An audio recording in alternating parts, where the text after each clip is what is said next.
पिछले कुछ दिन पहले एक लेख लिखे थे जो 5 पॉइंट दिखाए थे किस तरह से एम्पायर चुनाव आयोग का हाईजैक हो रहा है, बहुत अच्छी बताई गई। फिर महाराष्ट्र में जो देखा गया चुनाव का हाईजैक वो, और अभी बिहार में जो वही हो रहा है, वही षड्यंत्र। मेरा सवाल यह रहेगा सर, ठीक यही स्थिति सर बांग्लादेश में कुछ साल पहले हुआ था, जिसमें हसीना सिद्दीकी को हटा दिया गया था। वहाँ से जनता ने वहाँ पर चुनाव का बाइकआउट किया था, वहाँ के विपक्षी दलों ने। क्या कांग्रेस या अन्य विपक्षी दल चुनाव का बाइकआउट करना चाहेगी? कि ये अभी हम लोग मिलकर चर्चा कर रहे हैं कि कैसे हम क्या क्या कौन कौन सा दरवाज़ा खटखटाएं कि जिससे हम इस तरह की गैर लोकतांत्रिक हरकतें न होने दें, हम उस पर चर्चा करें। चुनाव आयोग ने क्या पुनरीक्षण का क्रम लागू किया? 1 महीने के अंदर नया मतदाता सूची बनने की बात है। 5-7 दिन निकल चुके हैं, 20-22 दिन बचे हुए हैं। इस देश में लोगों के मताधिकार का कितना बड़ा हनन हो रहा है, ये सबसे बड़ा सवाल है। और अगर ऐसा ही चलता रहा तो करोड़ों लोग, जैसा कि अमित शाह ने कहा था, घुसपैठिया करार दे दिए जाएंगे। और अगर ऐसा होता है तो देश की फिर स्थिति बद से बदतर होगी और कई समस्याएं पैदा होगी। मेरे साथ है कांग्रेस के राजेश राठौर जी। इनसे हम जानेंगे कि इन चीज़ों से वो कैसे निपटेंगे और क्या करेंगे। आपका बहुत बहुत स्वागत समभूमि में है। धन्यवाद। आप ये बताइए कि ये जो अनन फनन में चुनाव आयोग ने पुनरीक्षण का क्रम स्टार्ट कर लिया है, तो क्या लगता है राहुल गांधी के लगातार प्रहार से उनके जो लिखे गए लेख थे जो बहुत ही प्रचारित प्रसारित हुआ है, चुनाव आयोग कटघरे में खड़ा हो गया था। अपनी फजीहत से बचने के लिए उन्होंने ये अनन फनन में 1 महीने का समय दे करके ये कार्यक्रम शुरू किया है। ये तो चुनाव आयोग बेहतर बता पाएंगे कि आनंद फानन में उन्होंने क्यों किया। महाराष्ट्र में वो वोट बढ़ा के चुनाव को प्रभावित किया और बिहार में वोट घटा के प्रभावित करना चाह रहे हैं, लेकिन कतई संभव नहीं है। क्योंकि जिन कारणों से जिन वोटों को काटना और छांटना चाहते हैं, जितने डॉक्यूमेंट्स मांगे हैं उसमें 2 महत्वपूर्ण डॉक्यूमेंट्स मांगा ही नहीं, जो सबके पास है। लगभग आधार कार्ड सबके पास है, वो मान्य नहीं। मनरेगा गरीबों के पास है, जो मान्य नहीं। अब माँ बाप के जन्म प्रमाण पत्र संभव ही नहीं है। एक बिहार ऐसे राज्यों में जन्म प्रमाण पत्र, मृत्यु प्रमाण पत्र, आय प्रमाण पत्र, आवासीय प्रमाण, जिन प्रमाण पत्र के लिए अगर ब्लॉक के आप चक्कर लगाते हैं तो महीनों टहलाते हैं, पैसे घूस लेते हैं, तब भी नहीं देते हैं। तो 25 जुलाई तक कैसे संभव है? एकदम संभव नहीं है। चुनाव आयोग का एक उद्देश्य है कि जिस प्रकार से राहुल गांधी ने देश भर में जातिगत जनगणना की आवाज बुलंद की, जातिगत जनगणना करवाने पर प्रधानमंत्री जी को मजबूर किया, पिछड़ों, दलितों, शोषितों, वंचितों का आवाज वे बने, उनके अधिकार की बात की। हम कहते हैं जितनी भागीदारी उसकी उतनी हिस्सेदारी की बात की। तो उन्हें लगता है कि अब पिछड़ा, अति पिछड़ा, दलित, शोषित, वंचित, झुग्गी झोपड़ी के सर्वाधिक वोट भाजपा के खिलाफ जाएगा तो मेरे पास आएगा। इससे घबराकर वो पिछड़ों के वोट को, दलितों के वोट को, आदिवासियों के वोट के, महिलाओं के वोट को रोकने का प्रयास कर रहा है, जो संभव नहीं है। क्योंकि जनता जब सड़कों पे आती है, जनता जब विरोध करती है, तो अच्छे अच्छे सरकार को झुकना पड़ता है। किसी कानून को वापस लेने पड़े थे। चुनाव आयोग का स्पष्ट करना चाहिए कि आप इतने कम दिनों में कैसे ये काम कर पाएंगे और लोग प्रभावित हो जाएंगे। अब सरकार ने कहा है कि लगभग 3.25 करोड़ लोग बिहार से बाहर हैं प्लान में। उस 3.5 करोड़ लोगों का पेपर कौन जमा करेगा? अगर उनके पास जन्म प्रमाण पत्र नहीं है तो कहाँ से बनाएंगे?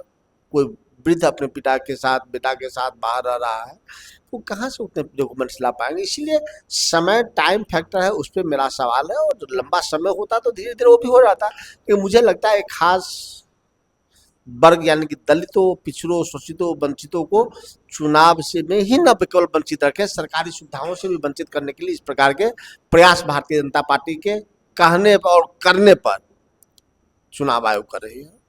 ये बताइए आप, जो मताधिकार से वंचित रह जाएंगे वे कहाँ जाएंगे? मताधिकार से वंचित रहने नहीं देंगे। हम आंदोलन करेंगे, सड़क पर जाएंगे, अदालत में जाएंगे। और जिसको मतदान से, एक वोट से इक्वलिटी कहाँ है?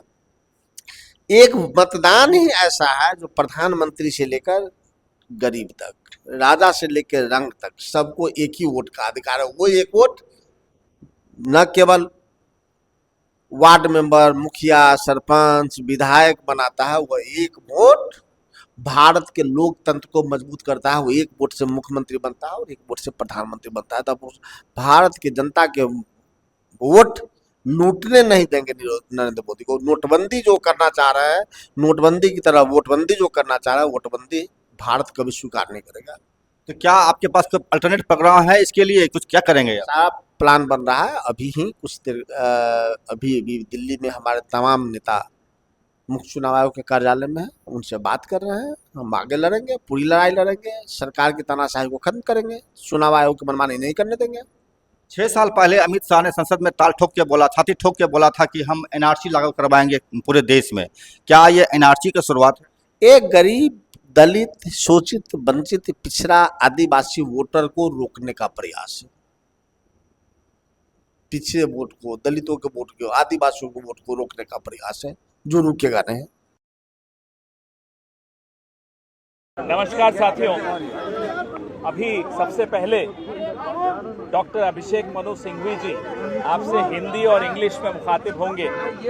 उसके बाद मनोज झा साहब आपसे मुखातिब होंगे और उसके बाद दीपांकर भट्टाचार्य जी होंगे और अंत में हमारे पीसीसी प्रेसिडेंट राजेश राम जी आपसे मुखातिब होंगे। मैं डॉक्टर सिंघवी से आग्रह करूंगा एक बार ऐसा है, आप शांत रहें। समय बहुत लेट हो गया है, विलम्ब हो गया है। आप लोगों का समय भी समय निकल रहा है। हम लोग आराम से सुन लीजिए, बीच में बोलेंगे तो विलम्ब और हो जाएगा।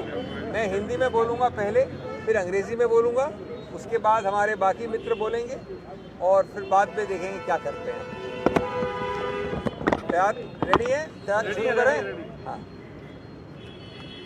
दोस्तों, हमारा 11 पार्टी का डेलीगेशन विस्तृत रूप से लगभग 3 घंटे 5 सवा 5 के बाद से लेके अभी तक चुनाव आयोग के साथ मिल के आया है।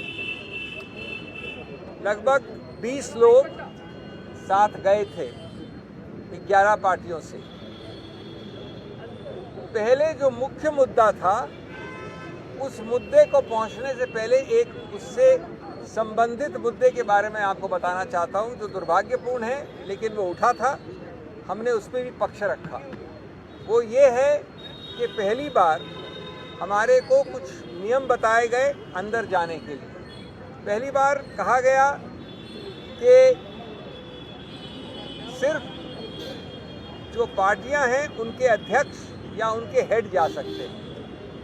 ये संभव नहीं है, ये प्रैक्टिकल नहीं है, ये कभी पहले नहीं हुआ। हम लोग सब लगभग 20 वर्ष से, मैं खुद कई डेलीगेशन लेके आया हूँ।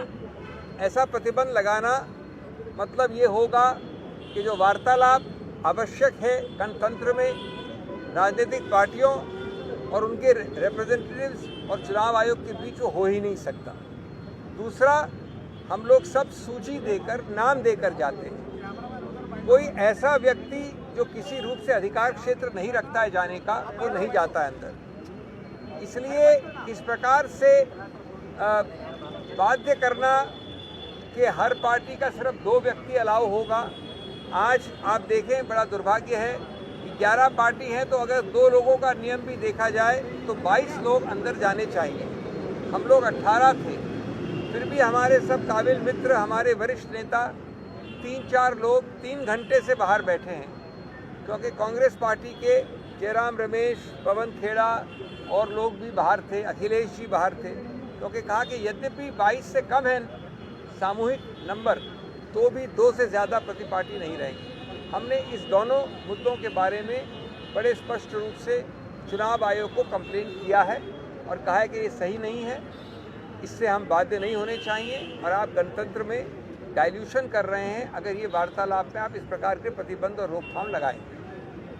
अब हम आते हैं जो मुख्य मुद्दा है, जिसके बारे में हम गए थे, जिस पे लगभग 2.5-3 घंटे से वार्तालाप चल रहा है। सभी लोग बोले, मैं सिर्फ बिंदु आपके सामने रख रहा हूँ।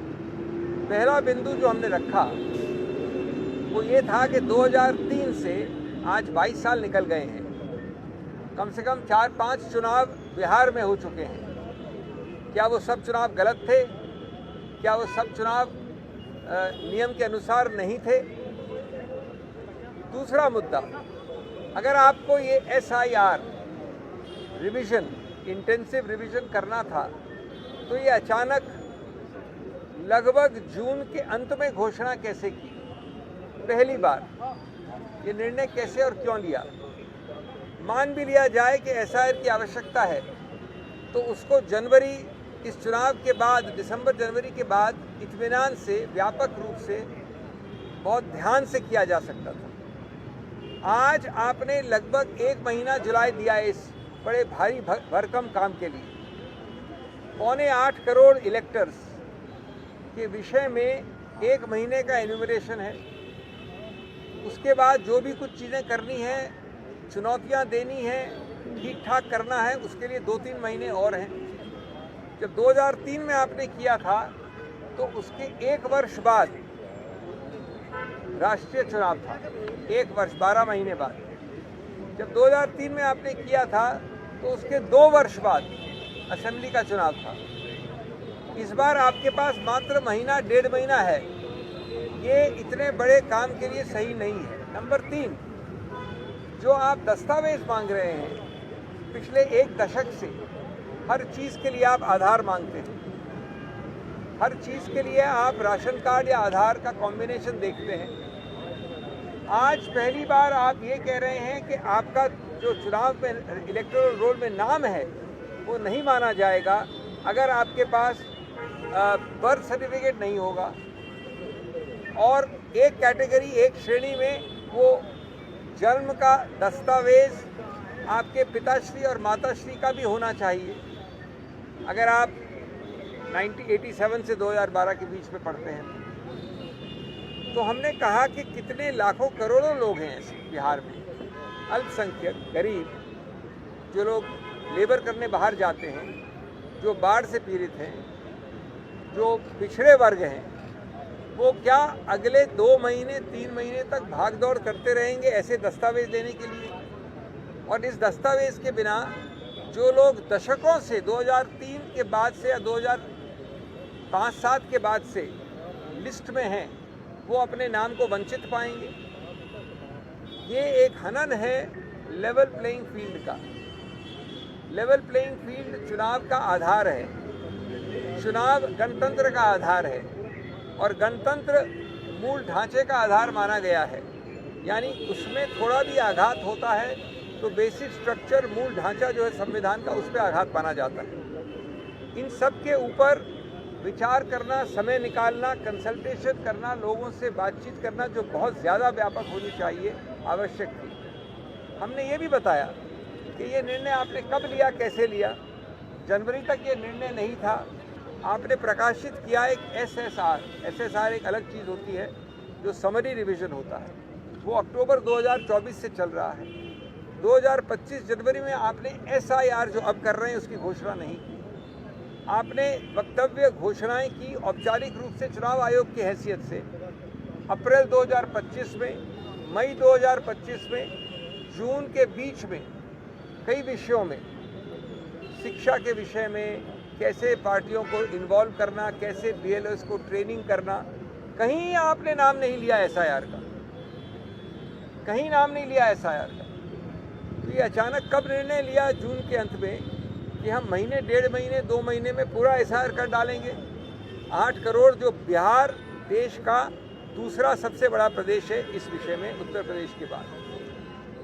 और हमने अंत की अपनी बात उच्चतम न्यायालय के वो निर्णय साइट करके, रीड करके, बताकर उनको कि उसके अंतर्गत इस प्रकार से वंचित होना इलेक्टोरल रोल से बहुत भयानक और अत्यंत गंभीर हैरेसमेंट होता है।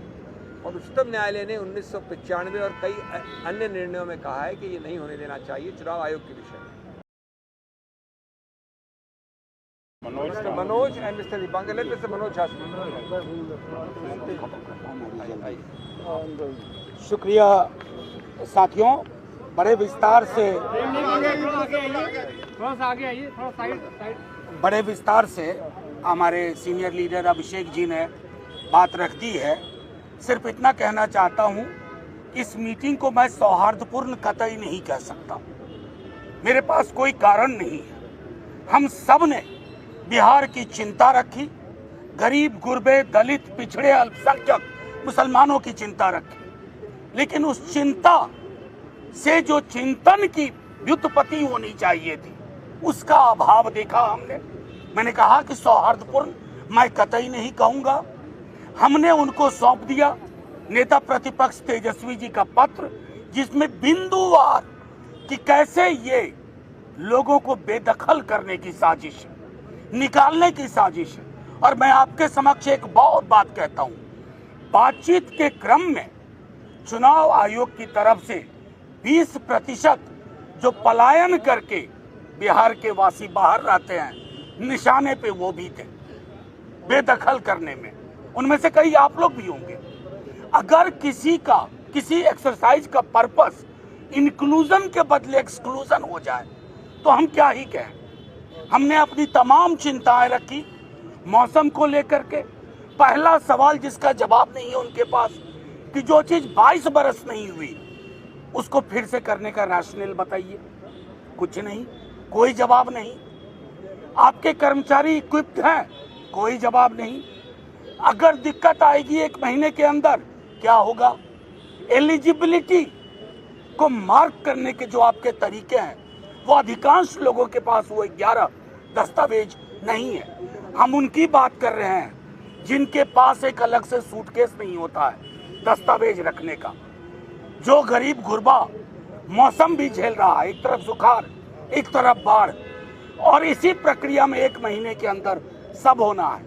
हमने माननीय चुनाव आयोग से कह दिया, अगर आपकी मंशा एक व्यापक पैमाने पर करोड़ों लाखों लोगों को बेदखल करने की है तो ये कहानी यही नहीं रुकेगी। सैलाब सड़कों पर भी होगा, क्योंकि सबसे महत्वपूर्ण राइट है राइट टू वोट, और 1 वोट 1 वैल्यू।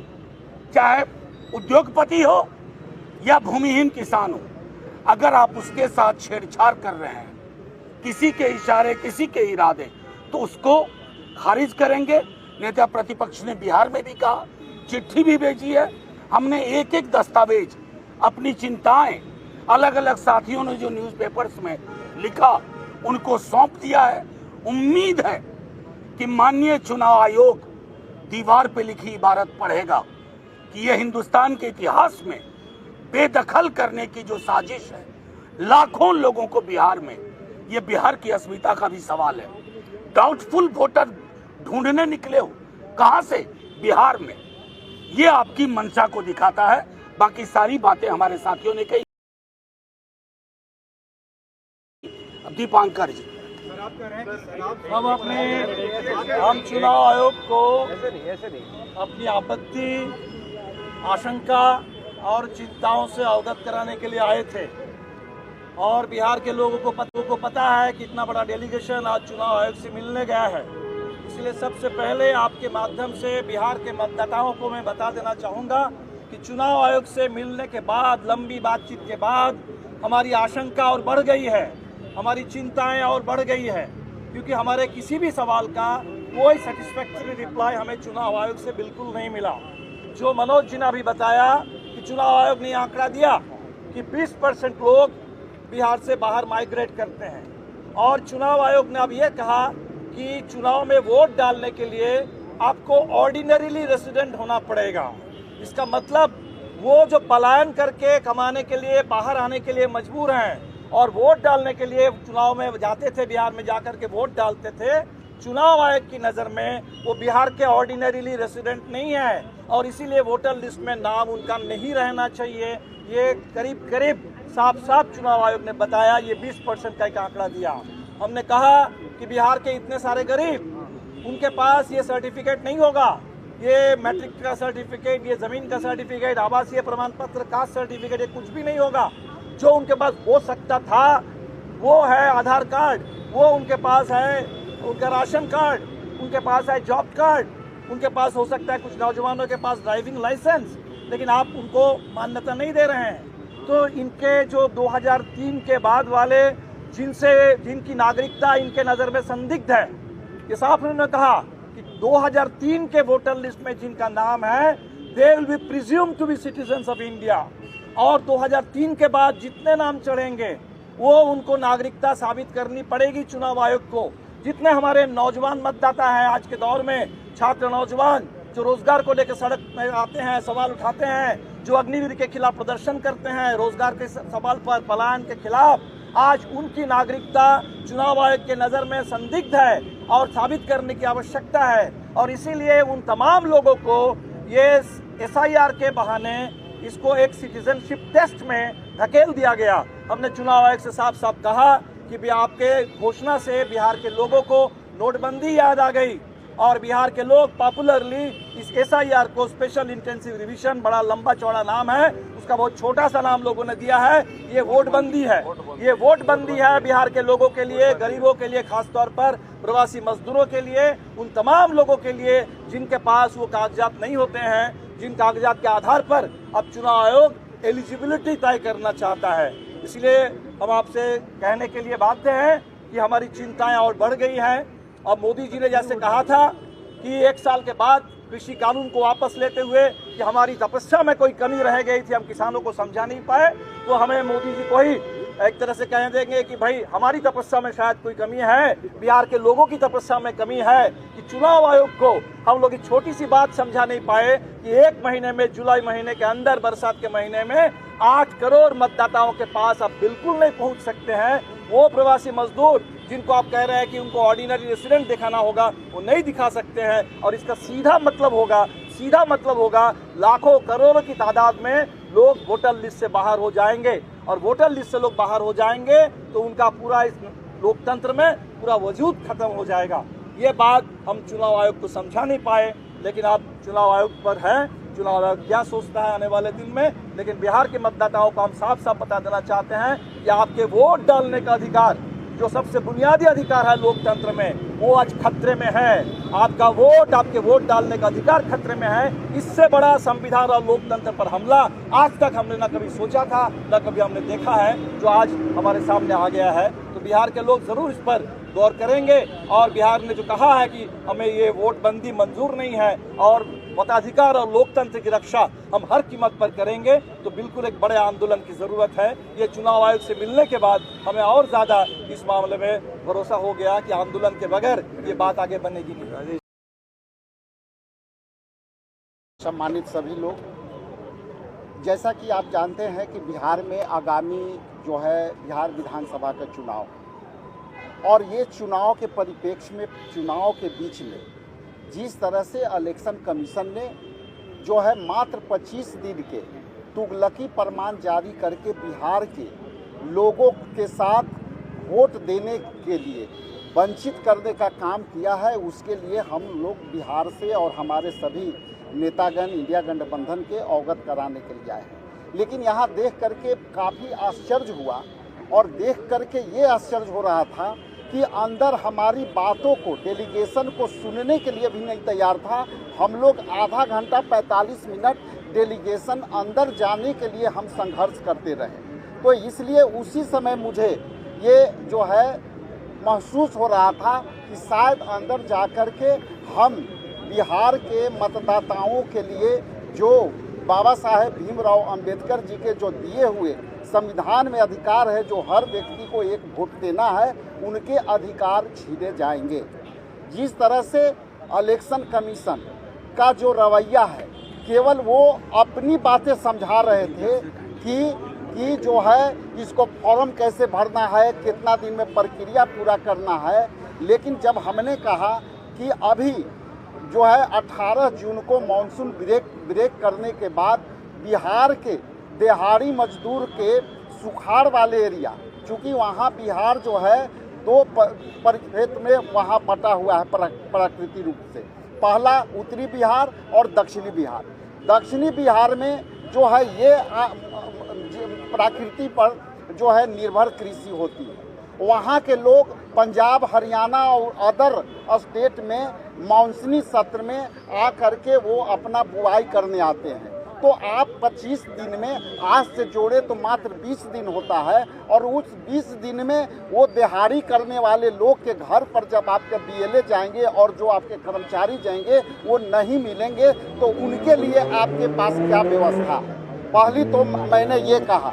दूसरा जो है ये बातें है कि जब प्राकृतिक आपदा में अभी बाढ़ आने वाली है, सभी नदियां उफान पर जो है शुरू हो गई है, तो वैसे हालत में उत्तरी बिहार के जो लोग हैं 70 से 90% लोग बाढ़ से प्रभावित रहते हैं और उनकी जो प्रभाव से जो पानी जब जाते हैं उनके कटाव से उनकी प्रकृति जहाँ रहते हैं उनकी प्रकृति घर भी कट जाते हैं और बाद में वो बाढ़ के पानी घटते हैं तो वहाँ पे उनकी अपनी मकानों का अस्तित्व भी खत्म हो जाता है। तो वैसे लोगों के लिए जब आप डॉक्यूमेंटेशन मांगते हैं तो वैसे लोग कैसे आप प्रूफ करेंगे?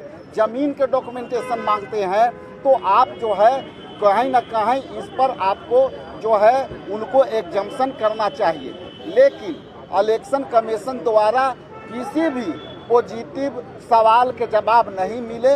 इसलिए आने वाला समय में जो बिहार के जो 8 करोड़ हमारे मतदाता हैं, वो 8 करोड़ मतदाता में से जैसा कि उनकी बातों से ये सहमत में आया है कि ये 20% पहले ही डिसाइड कर चुके हैं कि 20% वोटर को हम वोट देने से वंचित करेंगे। इसलिए हम लोग इंडिया गठबंधन के लोग, खास करके बिहार में इंडिया गठबंधन के लोग, हम एक चुनौती ये समझते हैं और वोटरों को मताधिकार के अधिकार के लिए हम लोग रक्षा करने के लिए तैयार हैं। बहुत बहुत धन्यवाद।